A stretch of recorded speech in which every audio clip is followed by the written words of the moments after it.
நான் உங்க ஹரி. இது நம்ம ஹரி வெல்த் வே. மாசம் 1ஆம் தேதி ஆச்சுன்னா சேலரி கிரெடிட்னு ஒரு மெசேஜ் வந்துருமே. வந்த உடனே நம்ம எல்லாருக்குமே ஒரு நிமிஷம் நம்மளே ஒரு பெரிய ரிச் மேன் மாதிரி ஃபீல் பண்ண வச்சிரும். ஆனா அது 5ஆம் தேதி வரைக்கும் கூட நீடிக்காது. 5ஆம் தேதிக்கு அப்புறம் அதே போன்ல லோ பேலன்ஸ் மெசேஜ் வந்த போதுதான் நமக்கு புரியும்.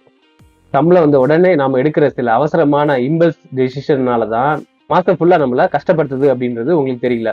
ஒரு காமன் மேன் எப்படி தான் பணத்தை ஒரு அழகா ஹேண்டில் பண்ணலாம்னு ரொம்ப சிம்பிளா சொல்றேன், கேளுங்க. ஃபர்ஸ்ட் 40-20 ரூல் அப்படின்னு ஒண்ணு இருக்குது. அது உங்க சேலரியை 3ஆ பிரிச்சுக்கணும். அதாவது பட்ஜெட்னா ஏதோ ஒரு பெரிய கணக்கு நினைச்சு பயப்படாதீங்க. உங்க சம்பளத்தை 3 டப்பால பிரிச்சு போற மாதிரி தான் அப்படின்னு அசியூம் பண்ணிக்கோங்க.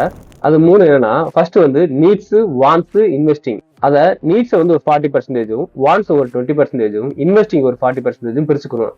அந்த நீட்ஸ்ல வீட்டு வாடகை, கிராசரி, எலக்ட்ரிசிட்டி பில்லு இதெல்லாம் வாழ்க்கைக்கு ரொம்ப முக்கியமானது. இதெல்லாம் 40%. வாண்ட்ஸ்ல 20%ல புது ட்ரெஸ் எடுக்கிறது, அவுட் சைட் சாப்பிட போறது, மூவி போறது, இந்த மாதிரி எக்ஸ்ட்ரா எக்ஸ்பென்சிவ் எல்லாம் 20% இதெல்லாம் வாண்ட்ஸ்ல வந்துடும். அடுத்து இன்வெஸ்டிங், இது ஒரு 40%. இதுதான் ரொம்ப முக்கியமானது. சம்பளம் வந்த உடனே மத்தவங்களுக்கு காசு கொடுக்கறதுக்கு முன்னாடி உங்க எதிர்காலத்துக்காக ஒரு 40% காசை தனியா எடுத்து வச்சு இன்வெஸ்ட் பண்ணிருங்க. இதுதான் பணக்காரருக்கான ஒரு முக்கியமான ஒரு சீக்ரெட். அடுத்து இந்த எமர்ஜென்சி ஃபண்டு, இதுதான் உங்க லைஃபுக்கான ஷீல்டு. நம்ம வீட்டுல பெரியவங்க அஞ்சரை பெட்டியில காசு ஒழிச்சு வைப்பாங்க பாத்தீங்களா, ஞாபகம் இருக்கா? அந்த மாதிரிதான் எமர்ஜென்சி ஃபண்டு. திருதுப்புன்னு பைக் ரிப்பேர் ஆகும், இல்லைன்னா ஏதாச்சும் மெடிக்கல் எமர்ஜென்சி வரும். அந்த நேரத்துல மத்தவங்க கிட்ட போய் கடன் வாங்காம இருக்க ஒரு 3 மாச செலவுக்கான காசை தனியா ஒரு அக்கௌண்ட்ல எடுத்து வைங்க. அது ரொம்ப முக்கியம். இத லிக்விட் ஃபண்ட்ல போட்டா சாதாரண சேவிங் அக்கௌண்ட்டை விட அதிகமான உங்களுக்கு வட்டி கிடைக்கும். ஸோ அதே சமயம் ஆபத்து நேரத்துல டக்குன்னு ரிடீமும் பண்ணிக்கலாம். இது ஒரு பிளஸ் பாயிண்ட்ங்க. அடுத்து இந்த கிரெடிட் கார்டு, அப்புறம் இந்த பிஎன்பிஎல் அந்த மாதிரி டிராப்குள்ள எப்படி மாட்டாம இருக்குன்னு சொல்றேன்.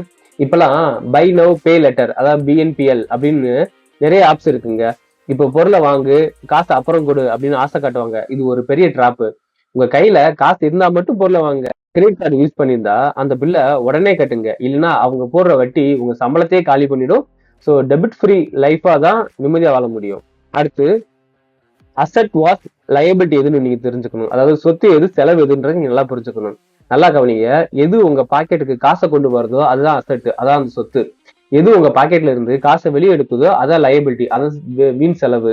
ஆக்சுவலா இது எப்படின்னா, புது மாடல் போன் வாங்குறது லயபிலிட்டி, ஆனா அதே காசை ஒரு கம்பெனி ஸ்டாக்ஸ்ல இல்ல பாண்ட்ல போறது அதான் அசெட்.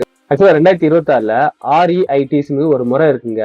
நீங்க ஒரு பெரிய ஒரு பில்டிங் கட்டணும், ரியல் எஸ்டேட்ல சம்பாதிக்கணும் அப்படின்னு நினைக்கிறீங்க அப்படின்னா, பெருசா இன்வெஸ்ட் பண்ணலாம், உங்களுக்கு காசு இல்லை அப்படின்னு நினைக்கிறீங்க அப்படின்னா, நீங்க ஒரு பெரிய கமர்ஷியல் பில்டிங்ல ஒரு சின்ன பகுதியை வாங்குற மாதிரி ஒரு சின்ன அமௌண்ட்டை நீங்க இன்வெஸ்ட் பண்ணா போதும். அதுல இருந்து வர வாடகை, அதாவது டிவிடெண்ட் உங்களுக்கு ஒரு எக்ஸ்ட்ரா இன்கம் வரும். அடுத்து கோல்டு இன்வெஸ்ட்மெண்ட், தங்கம் எப்படி வாங்குறது அப்படின்ற டிப்ஸ் சொல்லி தரேன். ஹவுஸ் ஒய்ஃபுகளுக்காகவே பர்டிகுலரா சொல்றேன். நகைக்கடையில போய் தங்கம் வாங்குறப்போ வேஸ்டேஜ் மற்றும் மேக்கிங் சார்ஜஸ்ன்னு ஒரு 15% காசை கடைக்காரருக்கே கொடுத்துறோம். அதுல பாதி எஸ்ஜிபி, அதாவது சவரின் கோல்டு பாண்ட்ஸ் பக்கம் போட்டீங்க அப்படின்னா உங்களுக்கு டபுள் மடங்கா காசு இருக்கும். ரொம்ப காசு சேவ் பண்ணிருக்கலாம். இதுல சேதாரம் கிடையாது, திருட்டு போகணும் பயம் கிடையாது. மேல இருக்க அரசாங்கம் உங்களுக்கு வருஷம் 2.5% வட்டியும் கொடுக்கும். இதுதான் புத்திசாலித்தனமான இன்வெஸ்ட்மெண்ட். ஃபைனலா சொல்றேன், பினான்சியல் ஃப்ரீடம் ரொம்ப முக்கியம். மணி மேனேஜ்மெண்ட்ன்றது ஒரு பெரிய படிப்பெல்லாம் இல்லை, அது டிசிப்ளின், ஒரு ஒழுக்கமான.